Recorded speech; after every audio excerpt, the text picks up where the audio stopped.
Anakin Skywalker didn't just roll out of bed one morning and decide to go full black cape and heavy breathing. This was a slow burn, a carefully built disaster, years in the making. The kind of thing where every bad choice and every missed opportunity piled up until there was nowhere left for him to go.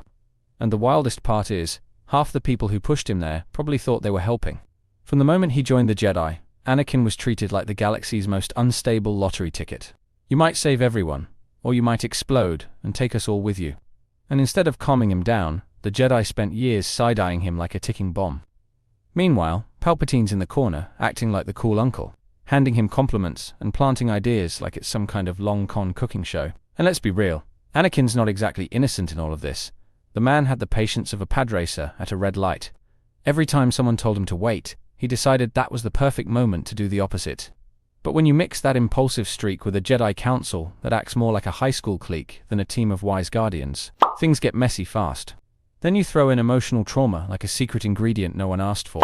Losing his mom, watching people he cares about get hurt, seeing visions of Padme's death. That stuff doesn't just fade away. And when the one group that's supposed to help tells you to just let go while your world is falling apart, you start looking for answers in all the wrong places. And the wrong places in this case had a front row seat in the Chancellor's office. Palpatine played him like a finely tuned instrument, hitting every note of fear, ego, and desperation until the song basically wrote itself. By the time Anakin realized what was happening, he was already halfway down the path with the door locked behind him. In this video, we're going to tear apart the myth that Anakin's fall was just about his own bad decisions. We'll break down the chain of mistakes, manipulations, and blind spots that pushed him right where the dark side wanted him. And by the end, you might see that Darth Vader wasn't born in a moment of rage, he was built, piece by piece, by a galaxy that failed him. A switch flipping, a choice made in a heartbeat. But the truth is far stranger and more layered than that. Anakin's path to becoming Darth Vader wasn't one sharp turn, it was a long, winding road paved by countless little pushes. From the moment Qui-Gon Jinn brought him before the Jedi Council, the seeds were already there. Mace Windu openly doubted him. Yoda warned that fear was dangerous, and the Council barely agreed to train him. Imagine being told you might be the chosen one, and then immediately treated like you're a ticking time bomb. That's not exactly a recipe for trust. Add to that the fact that Anakin came from a completely different background than any other Jedi. He wasn't raised in the temple from birth. He had a mother he loved deeply, and he knew what it meant to be powerless. The Jedi's strict rules on attachment didn't just seem odd to him, they felt unnatural. Then there was Palpatine, lurking in the background like a patient spider. He didn't just whisper in Anakin's ear, he positioned himself as the one adult who fully believed in him. Every compliment, every piece of advice, every "the Jedi just don't understand you" moment, chipped away at Anakin's loyalty to the Order. The more you look, the more it becomes clear. This wasn't the story of one bad decision, it was a slow-motion setup, and Anakin was caught in the middle long before he realized it. What makes Anakin's fall maddening is how preventable so much of it was. The Jedi Council could have been the support system he needed, but instead, they often treated him like a problem they were waiting to have.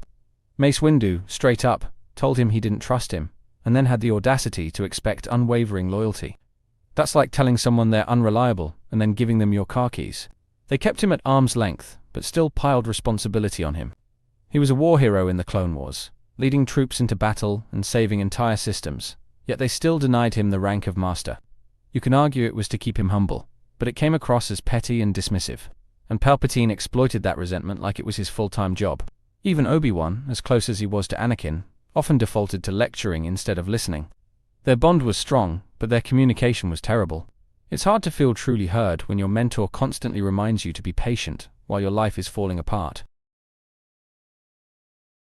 Underneath all the battles and politics, Anakin's fall is really a story of loss.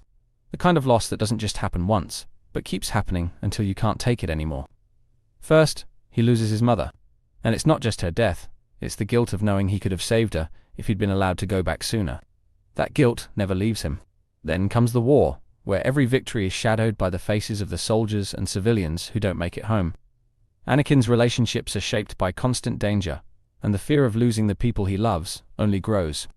That's why his visions of Padme's death hit him like a freight train, because in his mind, it's not just a possibility, it's inevitable. The Jedi's answer to his fear is to let go, but for Anakin, letting go feels like surrendering. He's not wired to detach, he's wired to protect. And when the people who are supposed to guide him tell him that protecting the ones he loves is wrong, he starts looking for answers elsewhere. That's where Palpatine slides in, offering exactly what Anakin wants to hear. Not philosophy, not rules, but a concrete promise you can save her. And in the haze of grief and desperation, that's all Anakin can focus on. It's heartbreaking because you can see the trap closing long before he does. And once he's in it, there's no clean way out that doesn't cost him everything. For all the tragedy of Anakin's fall, you can't help but be stunned by how meticulously Palpatine played the long game. This wasn't some last-minute seduction, it was years of careful positioning. Palpatine praised Anakin when the Jedi withheld praise, encouraged him to take risks when the Jedi warned against them, and painted every Jedi criticism as jealousy or fear. Even in the political arena, Palpatine made sure Anakin was at the center of major events. He put him on the Jedi Council as his personal representative, forcing a rift between him and the other masters. He knew exactly how to engineer tension until Anakin felt completely isolated. The scale of the manipulation is almost impressive in a horrifying way. By the time Anakin discovered that Palpatine was a Sith Lord, the man had already become his closest political ally and personal confidant. It wasn't just a matter of convincing Anakin, it was making him feel like betraying Palpatine would be betraying himself. And the timing was perfect. Palpatine dangled the promise of saving Pobnem, right when Anakin's fear was at its highest. He offered power not as a luxury, but as a necessity.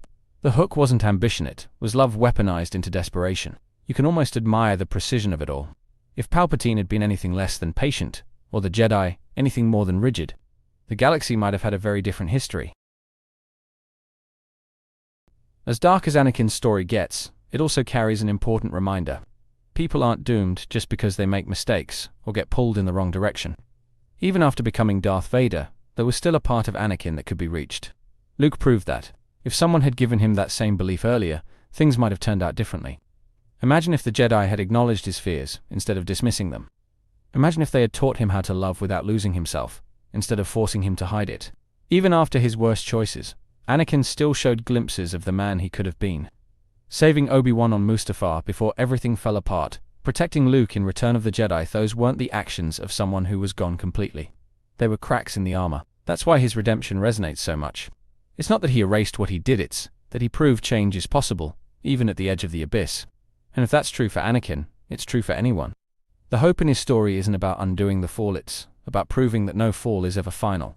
Still, the tragedy of Anakin Skywalker is that his redemption came too late to save the people who needed him most. Padme was gone, the Jedi were scattered, and the galaxy had already suffered under the empire he helped build. His final act was powerful, but it couldn't undo decades of damage. It's the cruelest kind of resolution. He found his way back to the light, but only in the moments before his death. Luke got his father back, but only long enough to say goodbye. The rest of the galaxy never knew the man he became in those final moments, they only knew Darth Vader. Anakin's story forces us to ask whether the system failed him more than he failed the system. If the Jedi had been different, if Palpatine hadn't been so patient, if someone had seen the storm building inside him and reached out in time, how much could have been prevented? But history doesn't work on ifs. What happened is what happened.